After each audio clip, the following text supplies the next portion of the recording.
This week I've been traveling across the country, from North Carolina to Georgia to here at Hyde Park Academy in my hometown of Chicago, talking with folks about the important tasks that I laid out in my State of the Union address.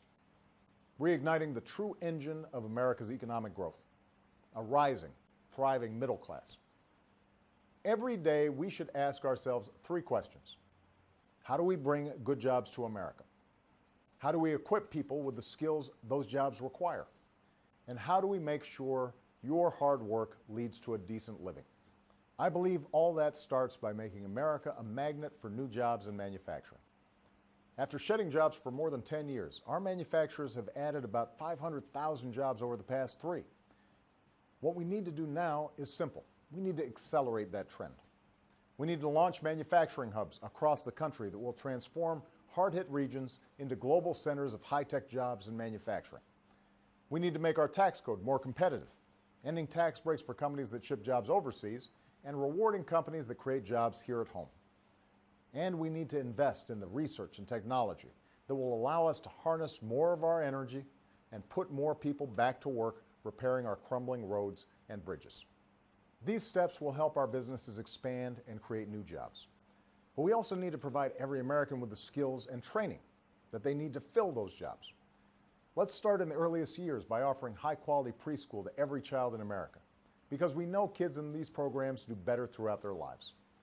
Let's redesign our high schools so that our students graduate with the skills that employers are looking for right now. And because taxpayers can't continue to subsidize the soaring cost of higher education, I've called on Congress to take affordability and value into account when determining which colleges receive certain types of federal aid. So those are steps we can take to help bring good jobs to America and equip our people with the skills those jobs require. And that brings us to the third question. How do we make sure hard work leads to a decent living? No one in America should work full-time and raise their children in poverty. So let's raise the minimum wage so that it's a wage you can live on. And it's time to harness the talents and ingenuity of hard-working immigrants by finally passing comprehensive immigration reform, securing our borders, establishing a responsible path to earn citizenship, and attracting the highly skilled entrepreneurs and engineers that will help create jobs. These steps will help grow our economy and rebuild a rising, thriving middle class.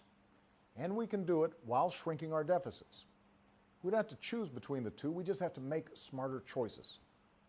Over the last few years, both parties have worked together to reduce the deficit by more than $2.5 trillion, which puts us more than halfway toward the goal of $4 trillion in deficit reduction that economists say we need to stabilize our finances. Now we need to finish the job. But I disagree with Republicans who think we should do that by making even bigger cuts to things like education and job training, or Medicare and Social Security benefits. That would force our senior citizens and working families to bear the burden of deficit reduction while the wealthiest are asked to do nothing more. That won't work. We can't just cut our way to prosperity. Instead, I've proposed a balanced approach, one that makes responsible reforms to bring down the cost of health care and saves hundreds of billions of dollars by getting rid of tax loopholes and deductions for the well-off and well-connected. And we should finally pursue bipartisan comprehensive tax reform that encourages job creation and helps bring down the deficit. So we know what we need to do.